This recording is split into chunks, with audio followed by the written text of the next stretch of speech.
Morning to all of you. Welcome after very long time.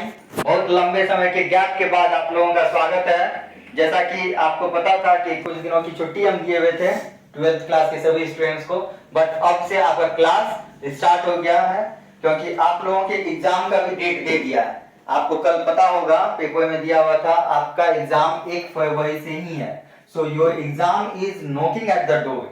आपका exam जो है बहुत नजदीक है और हम लोग प्रिपरेशन जो है बहुत अच्छे से करेंगे। जो भी कमी रह गई है, जो भी छूटा हुआ है, जहां तक नहीं पढ़े हैं या ऐसा चीज जो पढ़ चुके थे और माइंड से वो डिलीट हो गया है, उसको एक बार फिर से पुनः रिकैप करेंगे।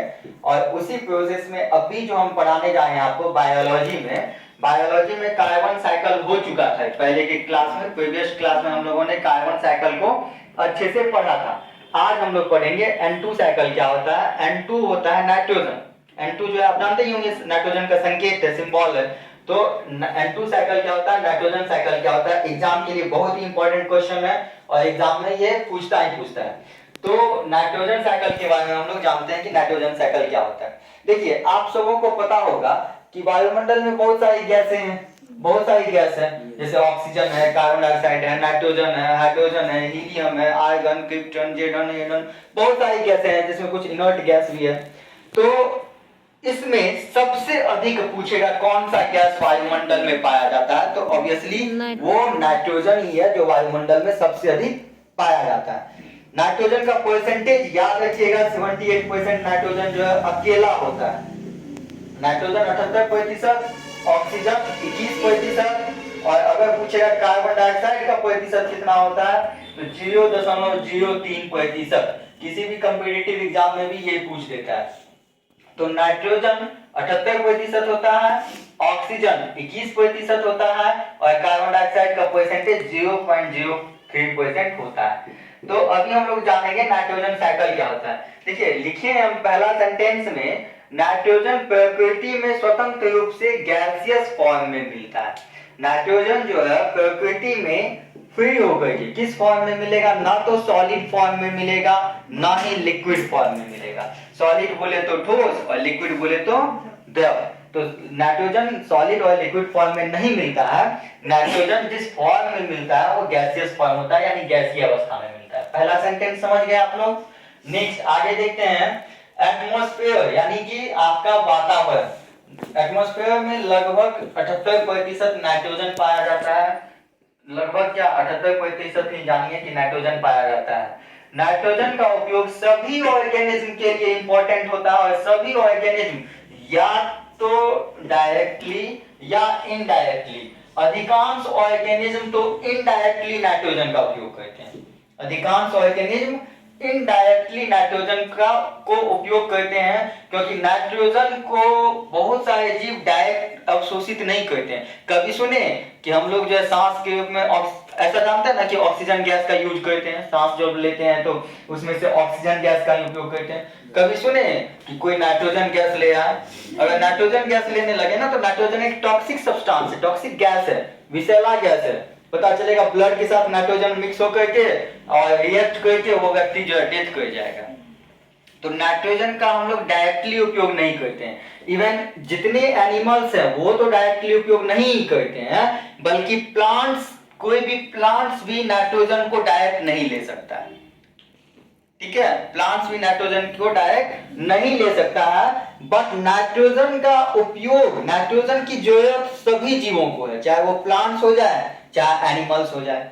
अब आप पूछोगे कि नाइट्रोजन तो कभी हम लोग नहीं सर सुने कि नाइट्रोजन ले हैं या फिर नाइट्रोजन नाम का कोई चीज खाते हैं, ठीक है, फिर भी हम लोग उसका उपयोग कैसे करते हैं। या प्लांट्स नाइट्रोजन, आज तक हम लोग फोटोसिंथेसिस पढ़ लिए, प्रकाश संश्लेषण पढ़े थे ना, प्रकाश संश्लेषण, उसमें भी पढ़े थे कि प्रकाश संश्लेषण में जो है ऑक्सीजन लेता है और कार्बन डाइऑक्साइड जो प्रकाश संश्लेषण में CO2 यानी कार्बन डाइऑक्साइड वायुमंडल से लेता था, ऑक्सीजन को मुक्त करता था। ठीक है ना, तो ये सभी बातें हम लोग फोटोसिंथेसिस में पढ़े थे। कभी नाइट्रोजन नाम का चीज जो है नहीं आया था। बट प्लांट्स को भी नाइट्रोजन की उतनी ही जरूरत होती है जितना एनिमल्स को जरूरत होती है। बिकॉज नाइट्रोजन क्या होता है ना, नाइट्रोजन आपको ग्रोथ करने में हेल्प करता है। छोटा बच्चा बड़ा तब तक नहीं होगा जब तक वो नाइट्रोजन नहीं लेगा। अब बताइए कितना इंपॉर्टेंट है। ग्रोथ में हेल्प करने वाला सबसे ज्यादा कोई कंपोनेंट है तो नाइट्रोजन मदद करता है। बट नाइट्रोजन वैसे मदद नहीं करता, नाइट्रोजन चेंज होकर मदद करता है। नाइट्रोजन पहले नाइट्रस में, नाइट्रस फिर नाइट्राइट में, और नाइट्राइट लास्ट में प्रोटीन में कन्वर्ट हो जाता है। अब याद आया आप लोगों को? आप लोग जो है जानते होंगे कि प्रोटीन हम लोगों के लिए इंपॉर्टेंट है ना? क्या चीज इंपॉर्टेंट है हम लोगों के लिए? प्रोटीन। और प्रोटीन से ग्रोथ होता है, ग्रोथ मतलब वृद्धि में हेल्प करता है। इवन जितना भी कोशिका है, सेल्स है, उसके टूट फूट में भी मरम्मत करने का काम करता है। एज अ बॉडी बिल्डिंग का काम करता है प्रोटीन। तो प्रोटीन का तो उपयोग जरूरत है, इसीलिए प्रोटीन जो है जो बच्चा होता है उसको हम लोग प्रोटीन युक्त खाने देते हैं। प्रोटीन युक्त जो भी खाद्य पदार्थ है, जो भी भोजन है, उसको खाने देते हैं। जैसे कि प्रोटीन युक्त जो आपको जो भी दालें होती है, दाल यानी पल्सेस, उसमें प्रोटीन प्रचुर मात्रा में पाया जाता है, तो दाल जैसे ज्यादा करते हैं पीने के लिए। इवन गर्भवती महिला होती है, उसमें भी उसको भी प्रोटीन की जरूरत होती है, क्योंकि उसकी बॉडी में एक तो उसका बॉडी का विकास, दूसरा उसके बॉडी के बच्चे का विकास, दोनों साथ साथ चलता है। तो साथ साथ चलता है तो डबल वहां पे चाहिए एनर्जी, तो इसीलिए हम लोग प्रोटीन युक्त सब्सटेंस उसको देते हैं खाने। फिर माँ जब बन जाती है तो जो स्तनपान करवाती है वो, तो उसमें भी प्रोटीन की जरूरत होती है, इसीलिए उसको कहते हैं दाल पीने के लिए, या कहा जाता है उसको दाल लेने के लिए, अधिक से अधिक दाल लेने के लिए। तब तो हम लोग देख रहे थे कि नाइट्रोजन साइकिल में कहाँ पे, तो अभी हम लोग देखेंगे कि नाइट्रोजन साइकिल आखिर कैसे कंप्लीट होता है। हमारे नेचर में पाए जाने वाले ऑटोट्रोपिक ऑर्गेनिज्म का हिंदी क्या होता है अंशु? ऑटोट्रोपिक ऑर्गेनिज्म मतलब क्या होता है? ऑर्गेनिज्म मतलब तो जीव हो गया, और ऑटोट्रोपिक मतलब क्या हो गया? स्वपोषी। स्वपोषी जीव ऐसे जीवों को कहते हैं जो अपना भोजन खुद बना लेते हैं। जैसे जितने भी एनिमल्स हैं, क्या एनिमल्स होगा? नहीं होगा। कौन होंगे? प्लांट्स होंगे। तो जो ऑटोट्रोपिक ऑर्गेनिज्म होते हैं, जैसे प्लांट्स, प्लांट यहाँ पे हम लिखे हुए हैं, को N2 की अत्यंत आवश्यकता होती है, परंतु प्लांट्स जो है डायरेक्टली वायुमंडलीय N2 को यानी वायुमंडलीय नाइट्रोजन को एब्जॉर्ब नहीं कर सकता है। ये याद रखिएगा, प्लांट्स डायरेक्टली वायुमंडल के नाइट्रोजन, जबकि 78% है वायुमंडल में नाइट्रोजन सबसे अधिक है, चाहता प्लांट्स तो ले लेता, लेकिन उसमें वो कैपेसिटी नहीं होती है कि वो डायरेक्ट N2 को क्या करे? अवशोषित करे। इसीलिए प्लांट्स में एक प्लांट्स होता है जिसका नाम होता है लेग्यूमिनस प्लांट, जिसको हिंदी में कहते हैं दलहनी पौधा।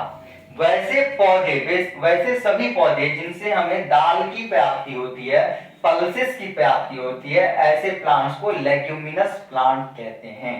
क्या कहते हैं ऐसे प्लांट को? लेग्यूमिनस प्लांट कहते हैं, जिनसे हम लोगों को दाल मिलता है। तो दाल वाला पौधा जो भी है, आप जानते ही हैं बहुत सारे दाल वाले पौधे होते हैं, उनके रूट के नोड्यूल्स में उनका दाल वाला पौधा होता है, और उसका रूट्स होता है, और रूट्स में गांठ बना हुआ रहता है। आपको विश्वास नहीं होगा तो किसी भी दाल वाले पौधे को जो आप निकाल के देखिएगा, उसमें गांठ मिलेगा छोटा छोटा, तो उसी गांठ को क्या कहते हैं? नोड्यूल्स कहते हैं। उसी गांठ को क्या कहते हैं? नोड्यूल्स। नोड्यूल्स मतलब गांठ। उस गांठ में, उस नोड्यूल्स में आपको एक बैक्टीरिया पाया जाता है जो नाइट्रोजन फिक्सेशन करने का काम करता है, और उस बैक्टीरिया का नाम है राइजोबियम। क्या नाम है? राइजोबियम बैक्टीरिया क्या करता है? नाइट्रोजन को वायुमंडल से एब्जॉर्ब कर लेता है। इस बैक्टीरिया में ये कैपेसिटी होती है कि वायुमंडल के नाइट्रोजन को क्या करे? अपने में अवशोषित कर ले, ग्रहण कर ले। इसीलिए ये नाइट्रोजन फिक्सेशन करता है, यानी नाइट्रोजन स्थिरीकरण करने का काम ये बैक्टीरिया करता है। अच्छा, ये बैक्टीरिया आपको सिम्बायोटिक फॉर्म में लेग्यूमिनस प्लांट के रूट के नोड्यूल्स में पाया जाता है। अब ये सिम्बायोटिक फॉर्म क्या होता है इसको समझिए। सहजीवी रूप किसे कहते हैं? तो सहजीवी मतलब हम आपको बताए थे, वैसा जीव जो दोनों साथ साथ रहता है और दोनों एक दूसरे को हेल्प पहुंचाता है, मदद पहुंचाता है। जैसे अभी लवली है और काजल है, दोनों है, तो काजल यहाँ पे एग्जाम देने आई हैं और लवली जो है उनका हेल्प कर रही है, बदले में लवली यहाँ पे स्टडी भी कर रही है, खाना भी खा रही है, ठीक है, और थोड़ा बहुत हेल्प भी कर देती है दीदी का। तो इस तरह से दोनों जीव एक दूसरे को क्या पहुंचाए? फायदा पहुंचाए। तो इन दोनों का रिलेशनशिप बहन बहन का नहीं है, बल्कि सिम्बायोटिक रिलेशनशिप है। कौन सा relationship? Symbiotic relationship. Symbiotic relationship में दो जीव एक दूसरे को क्या पहुंचाते हैं? फायदा पहुंचाते हैं, ठीक है ना। तो इसी तरह से लेग्यूमिनस प्लांट के रूट के नोड्यूल्स में जो राइजोबियम बैक्टीरिया पाया जाता है वो बैक्टीरिया सिम्बायोटिक फॉर्म में रहता है। क्यों? क्योंकि दलहनी पौधा बोला कि आओ तुमको हम एक अच्छा सा घर बना के देते हैं। अपने रूट को क्या किया, फुला लिया, गांठ बना लिया, उसके लिए घर बना दिया। और ये इस घर पे कौन आ गया? इस घर में रहने के लिए आ गया कौन? Rhizobium bacteria. कौन आ गए? राइजोबियम नहीं, राइजोबियम बैक्टीरिया आया। कौन आया? अब राइजोबियम बैक्टीरिया को मिल गया घर में रहने का जगह, तो बदले में सोचा हम भी फायदा पहुंचा देते हैं पौधे को। तो ये दाल वाले पौधे को बोला कि रुको, तुम जब मुझे जगह दिए हो, आश्रय दिए हो, तो मैं भी तुमको एक फायदा पहुंचाता हूँ कि मैं वायुमंडलीय नाइट्रोजन को लूंगा और उस नाइट्रोजन को तुम्हें दे दूंगा, क्योंकि तुमको तो वो कैपेसिटी नहीं है कि वायुमंडल के नाइट्रोजन को तुम ले सको। तो ये क्या करता है, राइजोबियम बैक्टीरिया दलहनी पौधे को नाइट्रोजन पहुंचाता है। और ये नाइट्रोजन जो है पहले तो आपको नाइट्रस के रूप में, इसके बाद नाइट्राइट के रूप में, और लास्टली मतलब अंततः प्रोटीन के रूप में पौधे उसका यूटिलाइज करते हैं। ठीक है, इसीलिए कहा जाता है दाल खाने से हम लोगों को क्या मिलता है? प्रोटीन मिलता है। और प्रोटीन का तो यूज सभी के लिए है, चाहे वो प्लांट्स हो जाए चाहे वो एनिमल्स हो जाए। आपको पता होगा कि खेती के समय किसान यूरिया छींटते हैं, यूरिया देते हैं। जैसे ही यूरिया देते हैं वो पौधे कुछ दिन के बाद क्या हो जाते हैं? बहुत ग्रोथ कर जाते हैं, बड़े हो जाते हैं। ऐसा पता है ना? यूरिया देने से पौधा जल्दी ग्रोथ करता है। तो यूरिया एक्चुअल में क्या है? नाइट्रोजन का ही फॉर्म है। यूरिया क्या है? नाइट्रोजन का ही फॉर्म है। आप जब केमिस्ट्री में यूरिया का ये दे लिखोगे, उसका फॉर्मूला लिखोगे, तो उसमें एन आएगा, एन मतलब नाइट्रोजन आएगा। ठीक है, तो नाइट्रोजन का ही फॉर्म है। तो नाइट्रोजन का काम क्या है? आपको बॉडी को ग्रोथ करवाना, चाहे वो बॉडी प्लांट्स का हो जाए चाहे वो बॉडी एनिमल्स का हो जाए। ठीक है, जो बच्चे नाइट्रोजन जिसको नहीं मिलता है, संतुलित भोजन नहीं मिलता है, बैलेंस डाइट नहीं मिलता है, नाइट्रोजन नहीं मिलता है, तो उनकी हाइट छोटी हो जाती है। तो नाइट्रोजन खाने से हाइट बड़ी होगी, बट एक और कंडीशन है कि माता पिता का भी हाइट अगर बड़ा हो तो ज्यादा फायदा पहुंचाता है। ठीक है, तो ये नाइट्रोजन आपको विभिन्न प्रकार के सब्सटेंस में मिलते हैं, और सबसे ज्यादा तो दाल में मिलता है खाने के लिए। तो नाइट्रोजन का काम क्या होता है? ये आपको ग्रोथ करने में हेल्प करते हैं। तो अभी तक हम लोगों ने देखा कि वायुमंडलीय नाइट्रोजन को कौन ग्रहण किया है? ये सिम्बायोटिक बैक्टीरिया जिसका नाम है राइजोबियम। क्या नाम है? राइजोबियम। ये दलहनी पौधे में ही पाया जाता है। ठीक है, और पौधे में तो हम लोग यूरिया के रूप में नाइट्रोजन को दे देते हैं। ठीक है, अब देखिए एक बैक्टीरिया और होता है, और ये बैक्टीरिया बहुत ही इंपॉर्टेंट है, जिसका नाम है एजेटोबैक्टर। क्या नाम है इस बैक्टीरिया का? एजेटोबैक्टर। क्या नाम है? Azotobacter bacteria. इस बैक्टीरिया को आप ब्लू ग्रीन एल्गी के नाम से भी जानते हैं, नील हरित शैवाल। ठीक है, इसका नाम है नील हरित शैवाल। ये क्या करता है? ये कहता है कि हम किसी दाल वाले पौधे में नहीं रहेंगे, आम लीची किसी पौधे में नहीं रहेंगे, हम स्वतंत्र रूप से रहेंगे। हमको सिम्बायोटिक रिलेशनशिप बनाने की जरूरत नहीं है, हम सहजीवी संबंध नहीं बनाएंगे, हम स्वतंत्र रूप से रहेंगे और वायुमंडल के नाइट्रोजन का फिक्सेशन करेंगे। तो ये बैक्टीरिया आपको मिट्टी में पाया जाता है और स्वतंत्र रूप से रहता है, और स्वतंत्र रूप से रह करके ही नाइट्रोजन को ग्रहण करता है और उसको प्लांट्स को पहुंचाता है। किसको पहुंचाता है? प्लांट्स को। तो बाकी बैक्टीरिया को पहुंचा दिया आपको कौन? बाकी प्लांट्स को नाइट्रोजन पहुंचा दिया एजेटोबैक्टर बैक्टीरिया। और दलहनी पौधे को नाइट्रोजन कौन पहुंचाया?